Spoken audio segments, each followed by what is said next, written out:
ॐ भूर्भुवः स्वः तत्सवितुर्वरेण्यं भर्गो देवस्य धीमहि धियो यो नः प्रचोदयात्. ॐ शान्ति शान्ति शान्तिः. Namaste my dear friends, this is video number 36 on Gospel of Sri Ramakrishna Parmahamsa. This video starts with Monday, October 20, 1884. 2 days after the worship of Kali, the Marwadis of the Bada Bazar section of Calcutta were celebrating the Annakutta festival. Sri Ramakrishna had been invited by the Marwadi devotees to the ceremony at 12 Malik Street. It was the second day of the bright fortnight of the moon. The festival connected with the worship of Kali, known as the Festival of Light, was still going on at Bada Bazar. About 3 o'clock in the afternoon, M and the younger Gopal came to Bada Bazar. M had in his hand a bundle of clothes he had purchased for Sri Ramakrishna. Malik Street was jammed with people, bullock carts and carriages.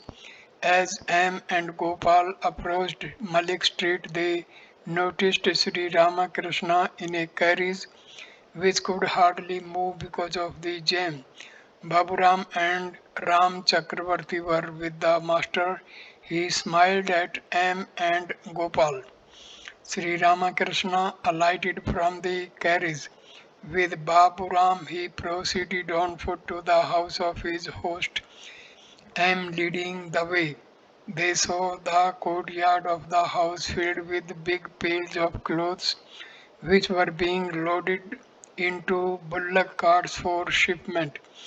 The Marwadi host greeted the master and led him to the third floor of the house. A painting of Kali hung on the wall. Sri Ramakrishna bowed before it. He sat down and became engaged in conversation with the devotees. One of the Marwadis began to stroke his feet. The master asked him to stop. After reflecting a minute, he said, "All right, you can stroke them a little." His words were full of compassion. Master to M, "What about your school?" M, "Today is a holiday, sir." Master, smiling, "Tomorrow there will be a musical recital of the Chandi at Adhar's house." Master and the Marwadi Pandit. The host sent a Pandit to Sri Ramakrishna. He saluted the master and took a seat. Soon they were engaged in conversation. They talked about spiritual things. Master, "God incarnates himself for the bhakta and not for the jnani." Pandit, "I incarnate myself in every age for the protection of the good, for the destruction of the wicked, and for the establishment of dharma. God becomes man first for the joy of the bhakta and secondary for the dis- destruction of the wicked. The jnani has no desire." Master, smiling, "But I have not got rid of all desires. I have the desire for love of God." The Pandit's son entered the room. He saluted the master and took a seat. Master to the Pandit, "Well, what is bhava and what is bhakti?" Pandit, "Meditation on God mellows the mind. This mellowness is called bhava. It is like the thawing of ice when the sun rises." Master, "Well, what is prema?" The Pandit and Sri Ramakrishna were talking in Hindustani. The former gave some sort of explanation of prema. Master to the Pandit, "No, no, That is not the meaning. Prema means such love for God that it makes a man forget the world and also his body, which is so dear to him. Chaitanya Deva had prema, Pandit. Yes, sir, one behaves like a drunkard, master. Some people develop bhakti and others do not. How do you explain that, sir? Pandit, there is no partiality in God. He is the wish fulfilling tree. Whatever a man asks of God, he gets, but he must go near the tree to ask the boon. The Pandit said all this in Hindustani. The master explained it to him in Bengali. Different kinds of samadhi. Master, sir, please describe samadhi to us. Pandit, there are two kinds of samadhi, savikalpa and nirvikalpa. In nirvikalpa samadhi, the functioning of the mind stops altogether. Master, yes, the mind completely takes the form of reality. The distinction between the meditator and the object of meditation does not exist. There are two other kinds of samadhi, Chetana and Jada. Narada and Sukdeva attained Chetana Samadhi. Is not that true, sir? Master, yes, sir, that is so, Master. Further, there are the Unmana Samadhi and the Sithita Samadhi. Is not that true, sir? The Pandit remained silent. He did not venture an opinion. Master, well, sir, through the practice of japa and austerity, one can get occult powers such as walking on the water of the Ganges. Is not that true, Pandit? Yes, one can, but a devotee doesn't want them. The conversation continued for some time. The Pandit said that he would visit the master at Dakshineswar the next Ekadasi day. Master, your boy is very nice. Pandit, well, Revered sir, all this is transitory. It is like the waves in a river, one goes down and another comes up. Master, you have substance in you. After a few minutes, the Pandit saluted Sri Ramakrishna. He said, I shall have to perform my daily devotions. Please let me go. Master, oh, sit down, sit down. The Pandit sat down again. The conversation turned to Hatha Yoga. The Pandit discussed the subject with the master in Hindustani. Sri Ramakrishna said, yes, that is also a form of austerity. But the Hatha Yogi identifies himself with his body. His mind dwells on his body alone. The Pandit took leave of the master. Sri Ramakrishna conversed with the Pandit's son. Master, one can understand the Bhagavata well if one has already studied the Nyaya, the Vedanta, and the other systems of philosophy. Is not that so, Pandit's son? Yes, sir, it is very necessary to study the Sankhya philosophy. The conversation went on. Sri Ramakrishna was leaning against a big pillow. The devotees were sitting on the floor. Lying in that position, the master began to sing, Brother, joyfully cling to God, thus striving someday you may attain Him. Their host entered the room and saluted Sri Ramakrishna. He was a pious man and devoted to the master. The Pandit's son was still there. The master asked if the Panini, the Sanskrit grammar, was taught in the schools. He further asked about the Nyaya and the Vedanta philosophies. The host did not show much interest in the discussion and changed the subject. Host, Revered sir, what is the way for us? Master, chanting the name and glories of God, living in the company of holy men, and earnestly praying to God. Host, please bless me, sir. that I may pay less and less attention to worldly things. Master smiling, how much attention do you give to the world? 50%. Laughter. Host, you know that, sir, we cannot achieve anything without the grace of a holy person like yourself. Master, if you please God, everyone will be pleased. It is God alone that exists in the heart of the holy man. Host, nothing of course remains unrealized when one attains God. If a man attains God, he can give up everything else. If a man gets a rupee, he gives up the joy of a penny. Master, a little spiritual discipline is necessary, though the practice of discipline one gradually obtains divine joy. Suppose a jar with money inside is hidden deep under the earth and someone wants to possess it. In that case, he must take the trouble of digging for it. As he digs, he perspires. After much digging, the spade strikes the metal jar. He feels a thrill at the sound. The more sound the spade makes striking against the jar, the more joy he feels. Pray to Rama, meditate on him, he will certainly provide you with everything. Host, Revered sir, you are Rama himself. Master, how is that? The waves belong to the river. Does the river belong to the waves? Host, Rama dwells only in the heart of holy man.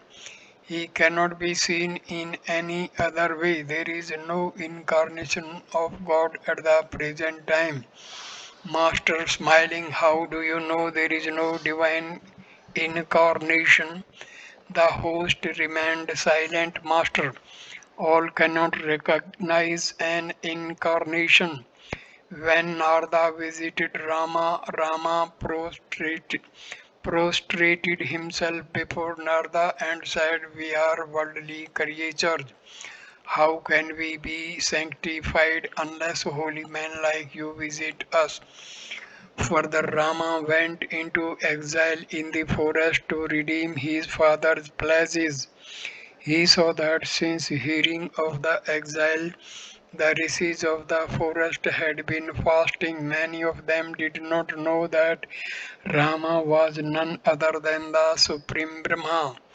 Host, you too are that same Rama. Master, for heaven's sake, never say that. As Sri Ramakrishna spoke these words, he bowed down to the host and said, with folded hands, that Rama dwells in all beings, he exists everywhere in the universe. I am your servant, it is Rama himself who has become all men, animals, and other living beings. Host, but sir, we do not know that, Master.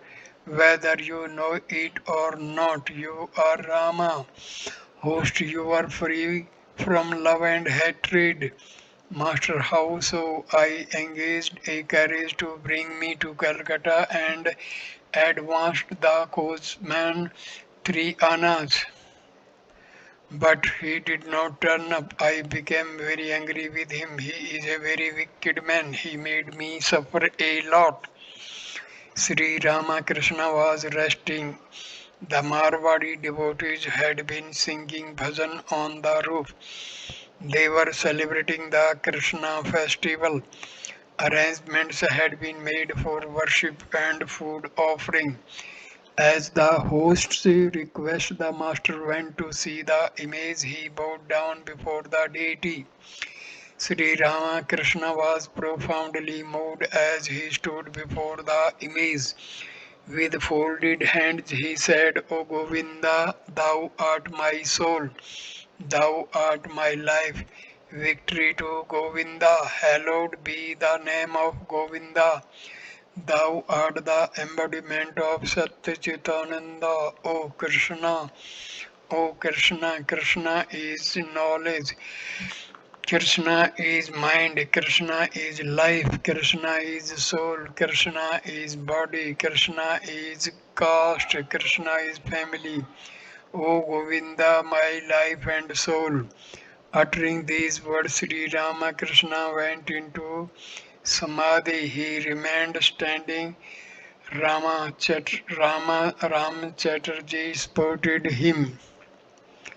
After a long time, the master regained consciousness of the world. The Marwari devotees were about to take out the image. The offering of food was to take place outside the room. The master joined the procession of devotees. The food was offered with arti and music. Sri Ramakrishna fanned the image. Then began the ceremony of feeding the Brahmins. They were seated on the roof. The master and his devotees also partook of the prasad. Sri Ramakrishna took leave of the host. It was evening and the street was jammed as before with people and vehicles. He said, "Let us get out of the carriage. It can go by a back street." Proceeding on foot, he found that a betel leaf seller had opened his stall in front of a small room that looked like a hole. One could not possibly enter it without bending one's head. The master said, "How painful is to be shut in such a small space." That is the way of worldly people, and they are happy in such a life. The carriage came up after making the detour. The master entered it with Baburam M and Ram Chatterjee. The younger Gopal sat on the roof of the carriage. A beggar woman with a baby on her arm stood in front of the carriage waiting for alms. The master said to M, "Have you any money?" Gopal gave her something. The carriage rolled along Bada Bazar. Everywhere there were signs of great festivity. The night was dark but illuminated with myriads of lights. The carriage came to the Chitpur road, which was also brightly lighted. The people moved in lines like ants. The crowd looked at the gaily decorated stores and stalls on both sides of the road. There were sweetmeat stores and perfume stalls, pictures beautiful and gaudy hung from the walls. Well-dressed shopkeepers sprayed the visitors with rose water. The carriage stopped in front of a perfume stall. The master looked at the pictures and lights and felt happy like a child. People were talking loudly. He cried out, "Go forward, move on." He laughed. He said to Baburam with a loud laugh, "Move on, what are you doing?" The devotees laughed too. They understood that the master wanted them to move forward to God and not to be satisfied with their present state. The carriage drove on. The master noticed that M had brought some clothes for him. M had with him 2 pieces of unbleached and 2 pieces of washed cloth. But the master had asked him only for the unbleached ones. He said to M, "Give me the unbleached ones. You may keep the others. All right, you may give me one of them." M. "Then shall I take back one piece, master?" "Then take both." M. "As you please, sir." "Master, you can give me those when I need them. You see, yesterday Benipal wanted me to carry away some food for Ramlal. I told him I could not. It is impossible for me to lay up for the future." "And that is all right, sir. I shall take back the 2 pieces of washed cloth." Master tenderly. Don't you see, if any desire arises in my mind, it is for the good of you all. You are my own. I shall tell you if I need anything. Humbly, yes, sir. Referring to a devotee, Sri Ramakrishna said, I said to him yesterday, tomorrow I shall go to Bada Bazar. Please meet me there. Do you know what he said? He said, the tram fare will be 1 anna. Where shall I get it? He had been to Benipal's garden yesterday and had officiated there as a priest. No one had asked him to do it. He had put on the show himself. He wanted people to know that he was a member of the Brahmos 2M. Can you tell me what he meant when he said that the tram would cost him 1 anna? The conversation turned to the Annakutta festival of the Marwadis. Master to the devotees, what you have seen here, one sees at Vrindavan too. Rakhal has been seeing the same thing there, but the amount of food at Vrindavan is higher and more people gather there. There you also see the Govardhan hill. That is the only difference. Did you notice the Marwadis devotion? That is the real Hindu ideal. That is the Sanatana Dharma. Did you notice their joy when they carried the image in possession? They were happy to note that they bore the throne of God on their shoulders. The Hindu religion alone is the Sanatana Dharma. The various creeds you hear of nowadays have come into existence through the will of God and will disappear again through His will. They will not last forever. Therefore, I say, I bow down at the feet of even the modern devotees. The Hindu religion has always existed and will always exist. M was going home. He saluted the master and got out of the carriage near Shobha Bazar. Sri Ramakrishna proceeded to Dakshineswar in a happy mood. Chapter number 33 with various devotees. Sunday, October 26, 1884. It was afternoon and many devotees were present in the master's room. Among them were Manomohan, Mahima Charan and M. They were joined later by Isan and Hajra. Balram and Rakhal were still staying at Vrindavan. The many young boys who at this time began to seek the master's company later became his intimate disciples. Latu lived with the master and Jogin, who lived in the village, was a frequent visitor. Sri Ramakrishna, happy child of the Divine Mother, that he was radiated a joy and peace that were reflected in the hearts of his devotees and found expression in their happy faces. They were seated on the floor and had their eyes fixed on the master, who was standing in a pensive mood like a boy. God in all beings, Master to Manomohan, I see Rama in all things. You are all sitting here, but I see only Rama in every one of you. Manomohan, yes sir, it is Rama who has become everything, but as you see, though all water is Narayana, yet some water is fit for drinking, some for washing the hands and face, and some only for cleaning pots and pans.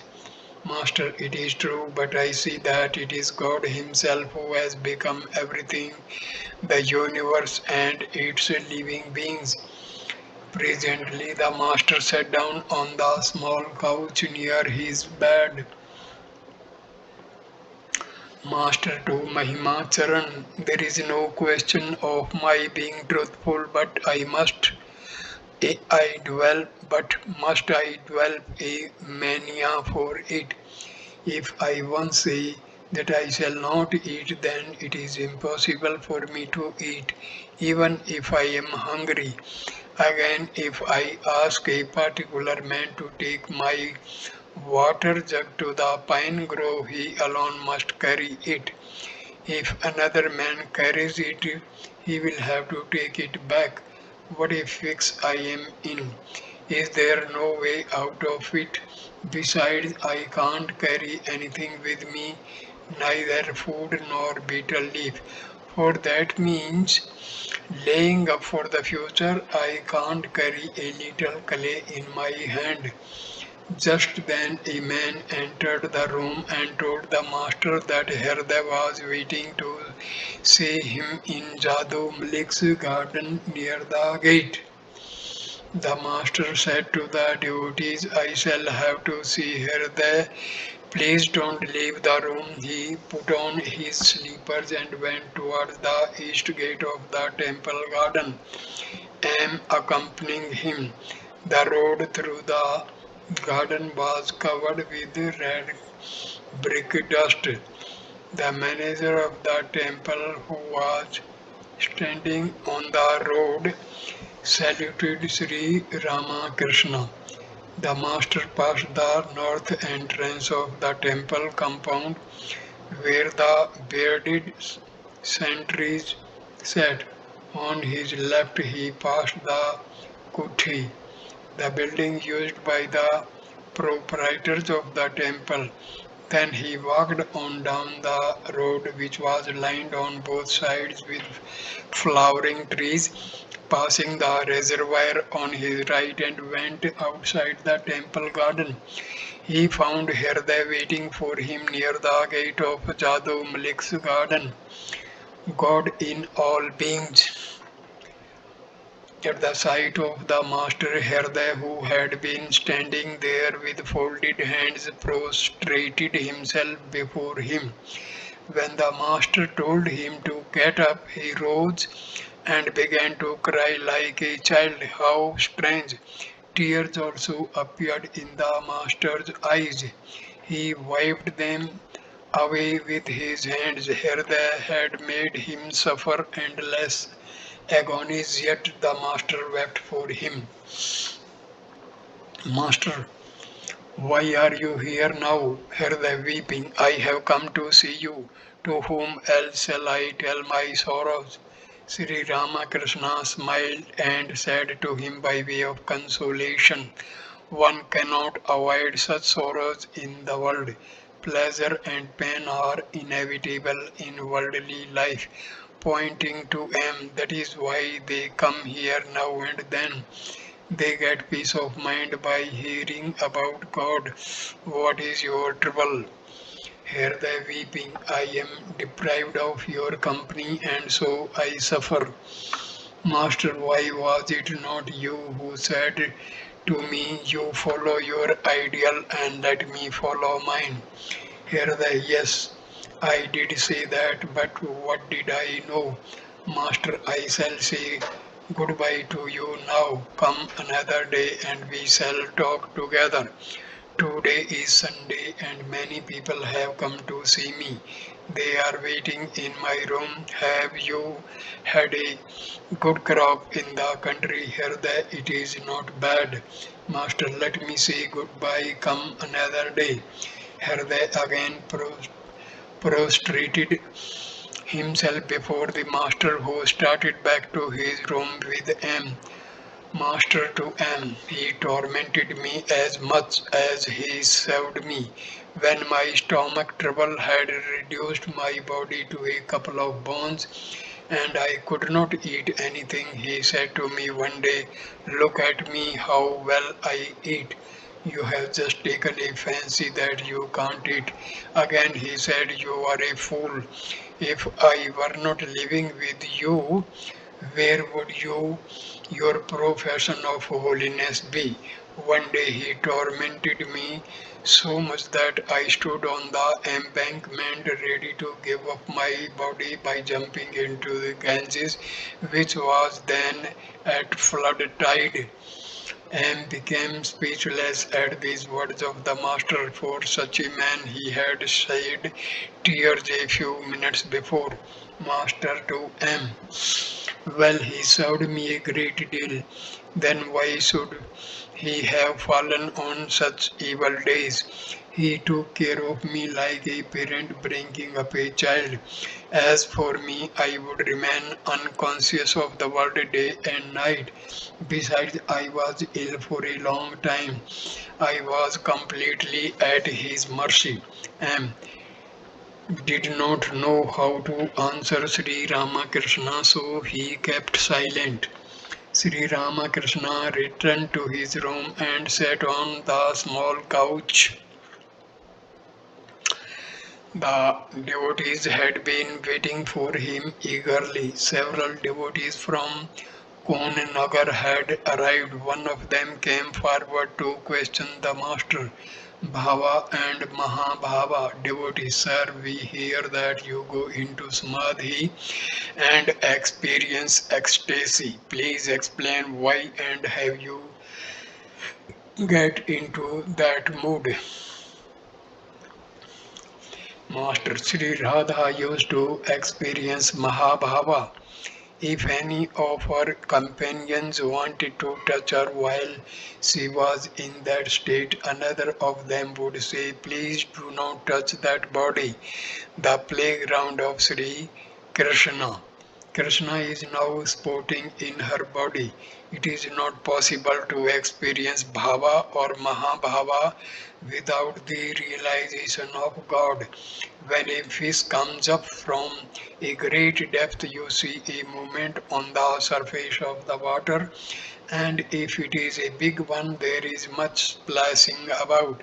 That's why a devotee laughs and weeps and dances and sings in the ecstasy of God.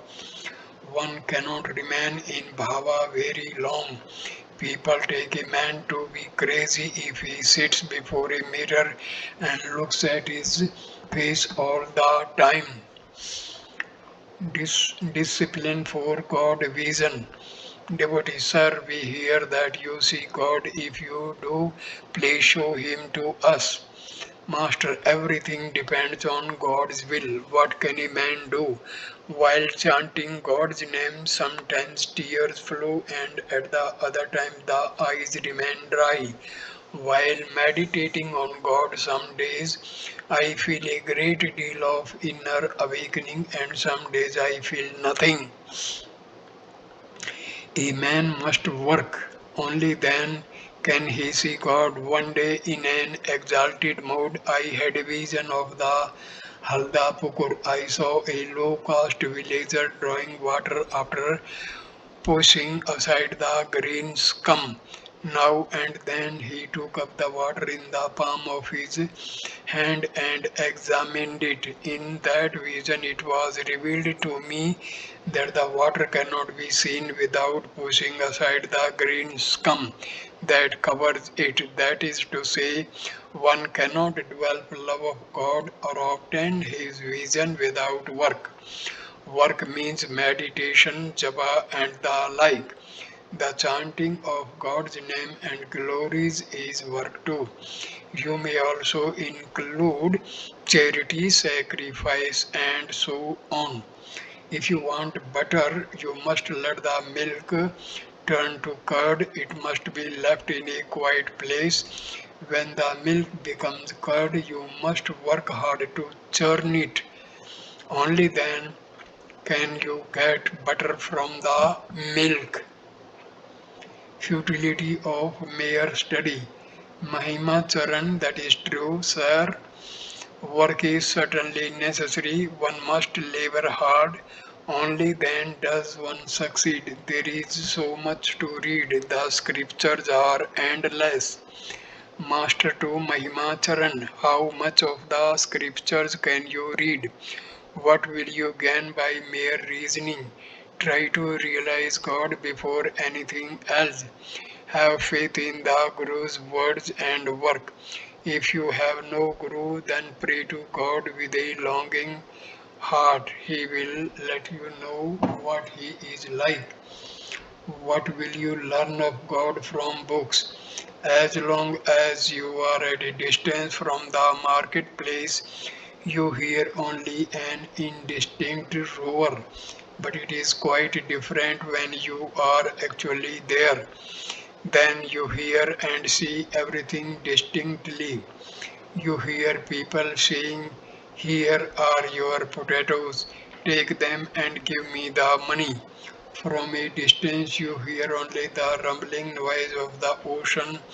Go near it, and you will see many boats sailing about, birds flying, and waves rolling. One cannot get true feeling about God from the study of books. This feeling is something very different from book learning. Books, scriptures, and science appear as mere dirt and straw after the realization of God. The one thing needful is to be introduced to the master of the house. Why are you so anxious to know beforehand how many houses and gardens and how many government securities the master possesses? The servants of the house would not allow you even to approach these, and they would certainly not tell you about their master's investments. Therefore, somehow or other, become acquainted with the master, even if you have to jump over the fence or take a few pushes before the servants. Then the master himself will tell you all about his houses and gardens and his government securities. And what is more, the servants and the doorkeeper will salute you when you are known to the master all love. Yearning for God, devotee. Now the question is how to become acquainted with the master laughter. Master, that is why I say that work is necessary. It will not do to say the God exists. It will not do to say that God exists and then idle away your time. You must reach God somehow or other. Call on Him in solitude and pray to Him. O Lord, reveal Thyself to me. Weep for Him with a longing heart. You roam about in search of woman and gold like a madman. Now be a little mad for God. Let people say, "This man has lost his head for God." Why not renounce everything for a few days and call on God in solitude? Work hard for his realization. What will you achieve by simply saying that God exists and doing nothing about it? There are big fish in the Halda Pukur, but can you catch them by merely sitting idly on the bank?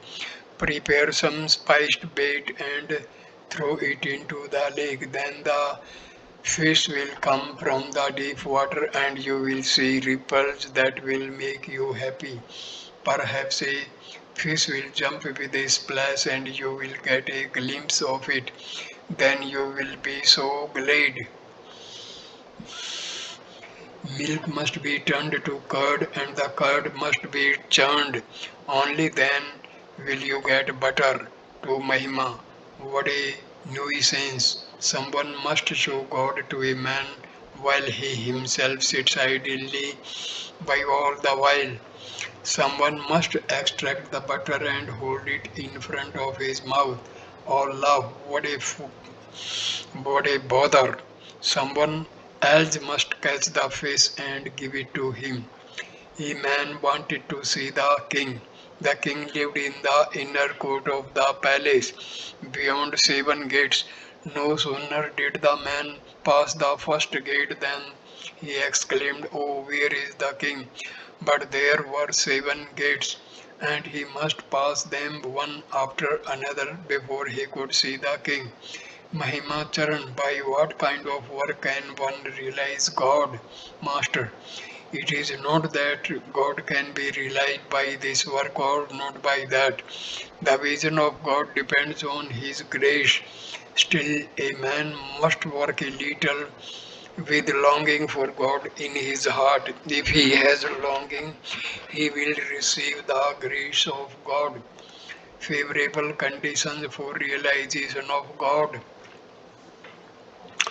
To attain God, a man must have certain favorable conditions: the company of holy men, discrimination, and the blessings of a real teacher. Perhaps his elder brother takes the responsibility for the family. Perhaps his wife has spiritual qualities and is very virtuous. Perhaps he is not married at all or entangled in worldly life. He succeeds when conditions like these are fulfilled. In a certain family, a man lay seriously ill. He was at the point of death. Someone said, "Here is a remedy. First, it must rain when the star Swati is in the ascendant.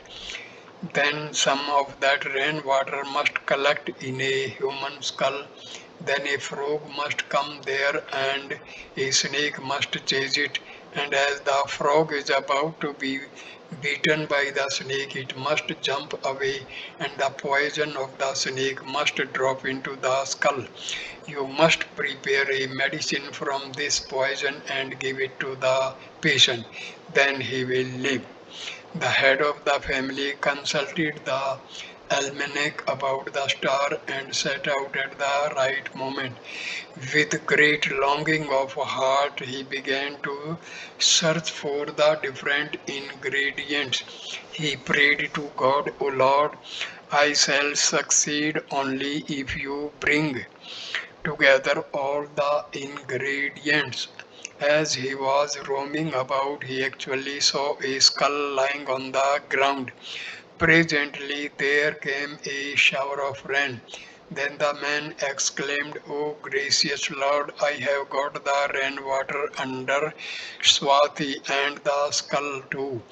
What is more, some of the rain has fallen into the skull." Now he saw a poisonous snake approaching. His joy knew no bounds. He became so excited that he could feel the thumping of his own heart. "Oh God," he prayed, "now the snake has come too. I have procured most of the ingredients. Please be gracious and give me the remaining ones." No sooner did he pray thus than a frog hopped up. The snake pursued it as they came near the skull, and the snake was about to bite the frog. The frog jumped over the skull, and the snake's poison fell into it. The man began to dance, clapping his hands for joy. So I say that one gets everything through yearning. A man cannot realize God unless he renounces everything mentally. A sadhu cannot lay things up. Birds and wandering monks do not make provision for the morrow. Such is the state of my mind that I cannot carry even clay in my hand. Once, when Herde tormented me, I thought of leaving this place and going to Banaras. I thought of taking some clothes with me, but how could I take money? So I could not go to Banaras. All laughed. To Mahima, "You are a householder, therefore you should hold both to this and to that, both to the world and to God." Mahima, "Sir, can one who holds to that also hold to this?" Master, once sitting on the bank of the Ganges near the Panchavati, holding a rupee in one hand and clay in the other. I discriminated. The rupee is the clay is verily the rupee, and the rupee is verily the clay, and then threw the rupee into the river. But I was a little frightened. How foolish of me to offend the goddess of fortune. I thought, what shall I do if she does not provide me with food any more than, like Hajra, I sought help in a ruse. I said to the goddess mother, may you dwell in my heart. Once the divine mother was pleased with a man's austerities and said to him, you may ask a favor of me. O mother, said he, if you are so pleased with me, then grant that I may eat from a gold plate with my grandchildren. Now, in one boon the man got everything, grandchildren, wealth and gold plate, all love. When the mind is freed from woman and gold, it can be directed to God and become absorbed in Him. It is the bound alone with who can be freed. The moment the mind turns away from God, it is bound. When does the lower needle of a pair of scales move away from the upper one? When one pen is pressed down by a weight, woman and gold is the weight. Why does a child cry on coming out of its mother's womb? With its cry, it says, as it were, just see where I am now.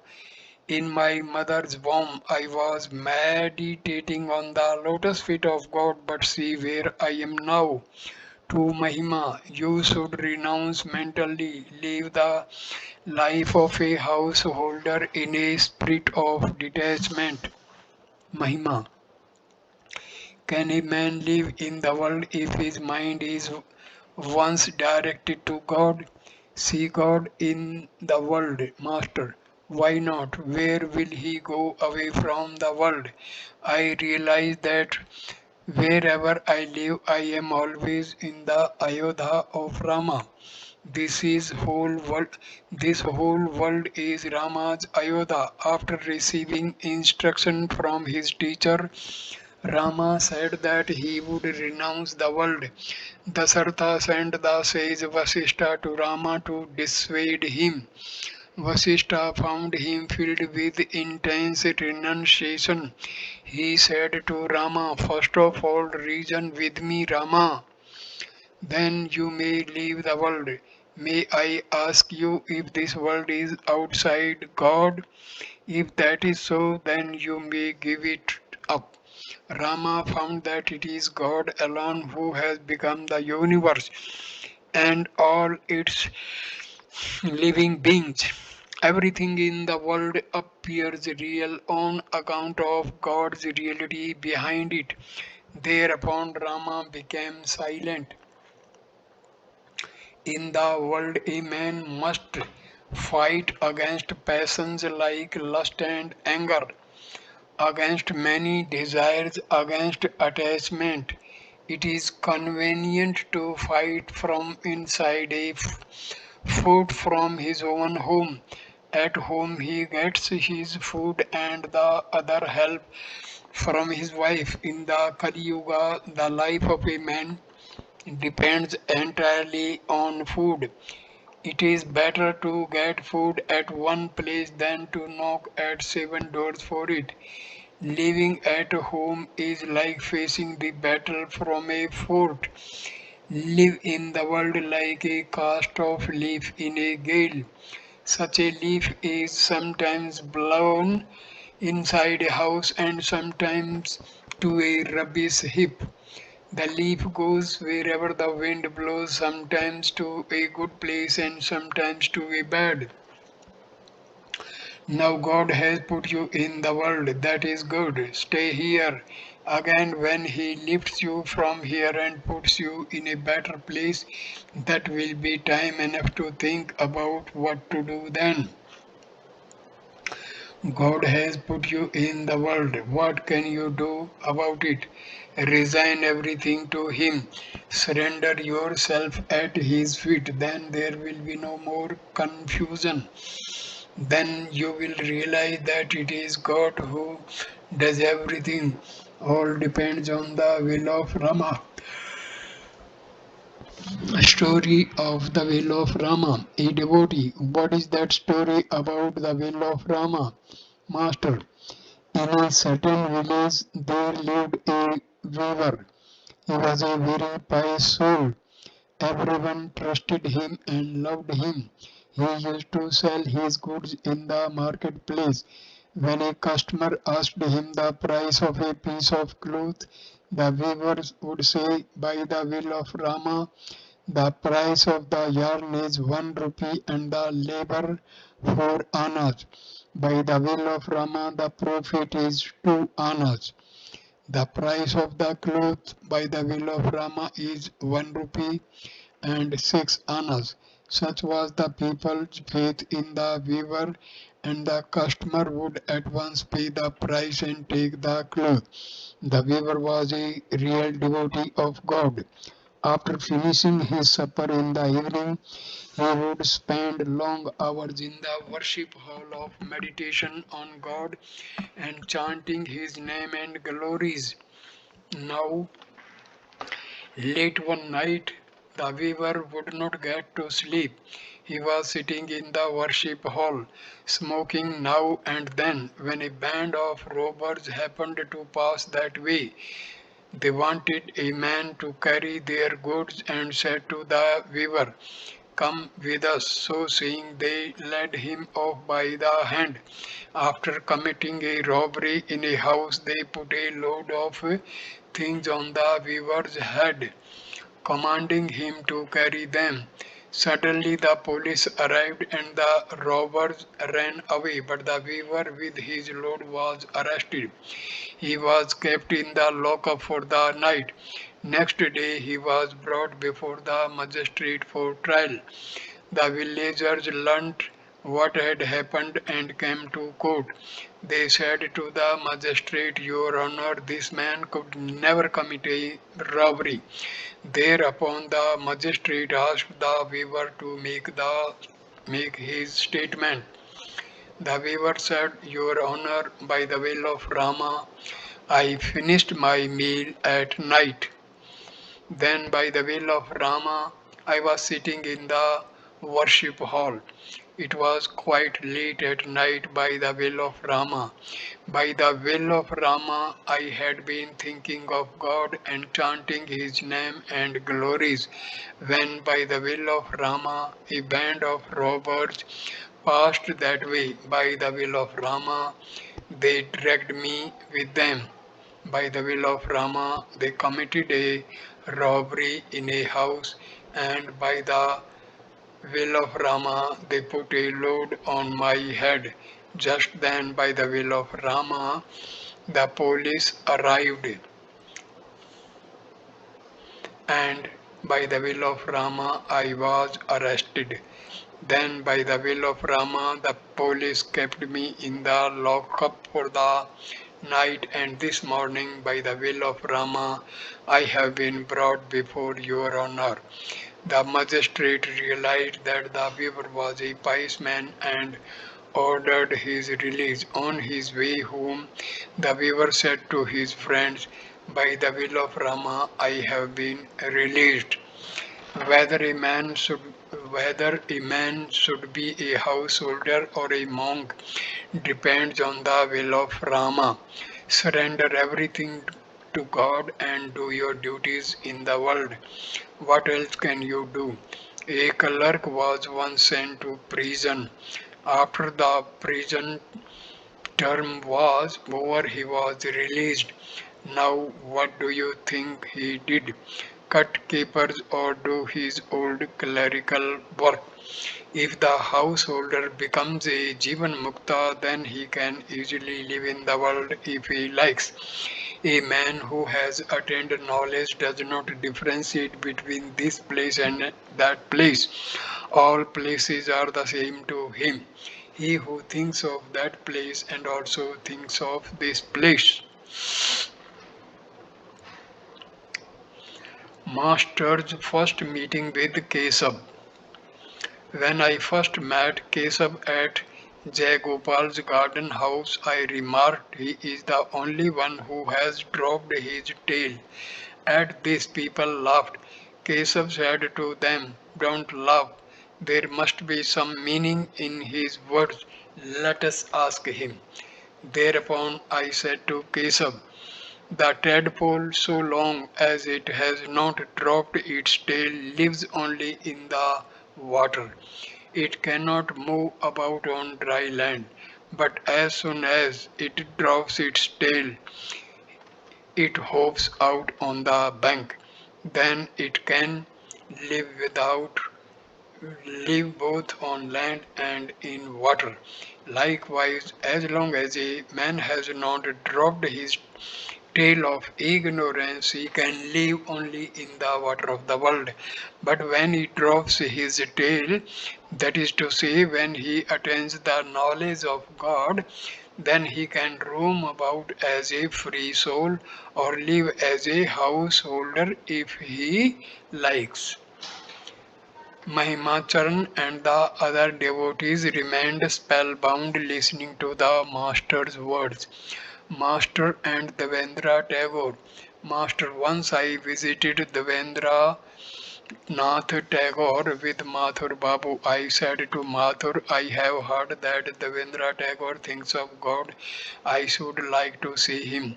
"All right," said Mathur, "I will take you to him. We were fellow students in the Hindu college and I am very friendly with him." We went to Devendra's house. Mathur and Devendra had not seen each other for a long time. Devendra said to Mathur, "You have changed a little. You have grown fat around the stomach."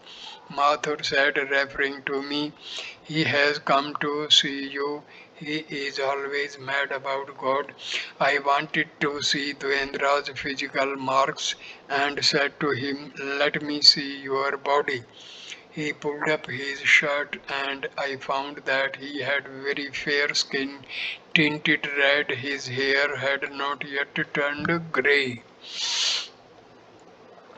At the outside, I noticed a little vanity in Devendra, and is not that natural? He had such wealth, such scholarship, such name and fame. Noticing that streak of vanity, I asked Mathur, "Well, is vanity the outcome of knowledge or ignorance?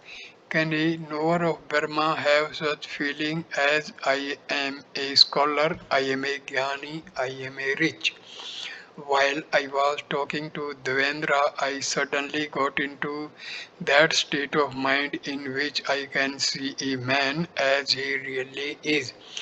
I was convulsed with laughter inside. In that state, I regard scholars and the book learned as mere straw.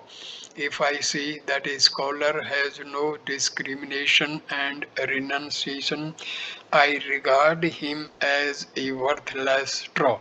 I see that he is like a vulture which soars high but fixes its look on a charnel pit down below. I found that Devendra had combined both yoga and bhoga in his life.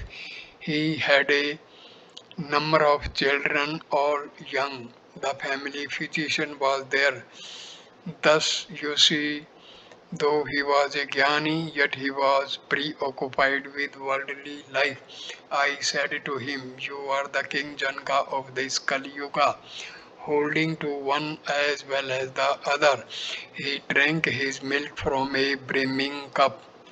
"I have heard that you live in the world and think of God, so I have come to see you. Please tell me something about God." He recited some text from the Vedas. He said, "This universe is like a chandelier, and each living being is a light in it. Once meditating in the Panchavati, I too had a vision like that. I found his words agreed with my vision and I thought he must be very great man. I asked him to explain his words. He said, God has created man to manifest his own glory.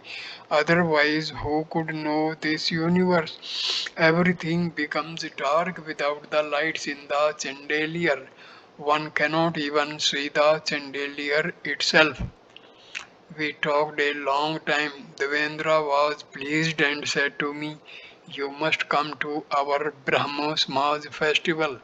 That I said depends on the will of God. You can see the state of my mind. There is no knowing when God will put me into a particular state. Devendra insisted, no, you must come.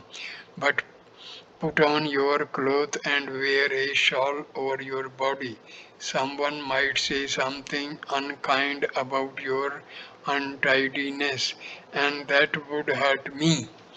No, I replied, I cannot promise that. I cannot be a babu.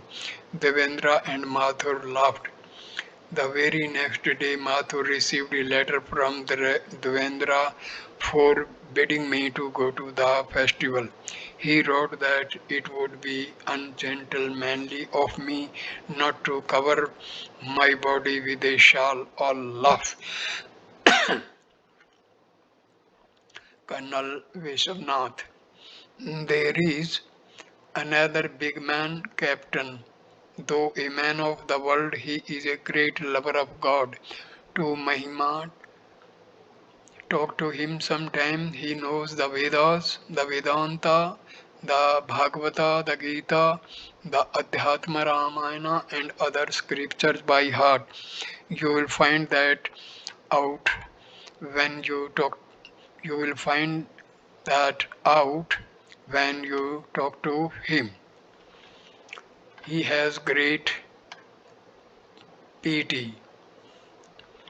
Once I was, he has great piety. Once I was going along a street in Badanagar and he held an umbrella over my head. He invites me to his house and shows me great attention. He fans me, massages my feet and feeds me with various dishes. Once at his house I went into samadhi in the toilet and he took care of me there, though he is so particular about his orthodox habits. He did not show any abhorrence for the place. He has many expenses. He supports his brothers who live in Banaras. His wife was a miserly woman at first. Now she is so burdened by the expenses of the family that she cannot spend all the money she would like to. Captain's wife said to me, he does not enjoy worldly life. That's why he once said he would renounce the world. True, every now and then he expressed that desire. Captain was born in a family of devotees. His father was a soldier. I have heard that on the battlefield he would worship Shiva with one hand and hold a naked sword in the other. Captain is a strong upholder of orthodox conventions. Because of my visiting Kesav Chandra Sen, he stopped coming here for a month. He said to me that Kesav had violated the social conventions. He dined with the English, had married his daughter into another caste and had lost his own caste. I said to Captain, what do I care for such things? Keshav chants the name of God, so I go to him to hear about God. I eat only the plum. What do I care about the thorns? But Captain remained stubborn. He said to me, why do you see Keshav? I answered him rather sharply, but I don't go to him for money. I go there to hear the name of God. And how is it that you visit the Viceroy's house? He is a Malecha. How can you be in his company? That silenced a little. but he is a great devotee. When he worships, he performs arti with camphor. When he recites hymns, he becomes a totally different person. He becomes absorbed. A sense of Vedanta. To Mahimacharan, in the light of Vedantic reasoning, the world is illusory, unreal as a dream. The Supreme Soul is the witness of the three states of waking, dream, and deep sleep. These things are in your line of thought. The waking state is only as real as the dream. Let me tell you a story that agrees with your attitude. There was a farmer who lived in the countryside. He was a real Gyani. He earned his living by farming. He was married, and after many years a son was born to him, whom he named Haru. The parents loved the boy dearly. This was natural since he was the one precious gem in the family.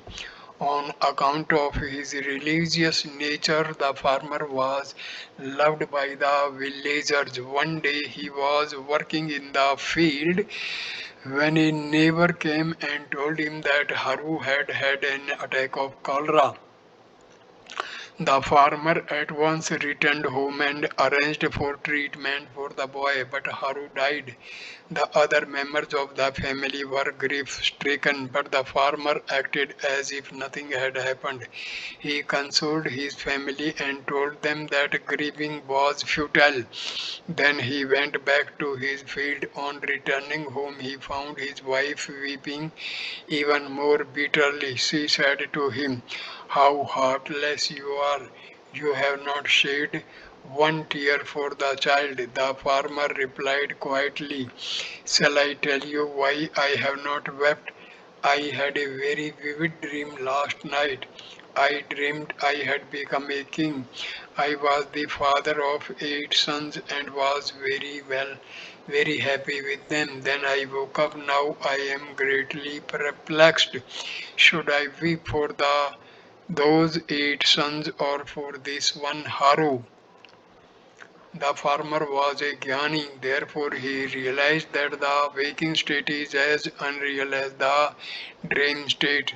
There is only one eternal substance, and that is the Atma. But for my part, I accept everything, Turiya, and also the three states of waking, dream, and deep sleep.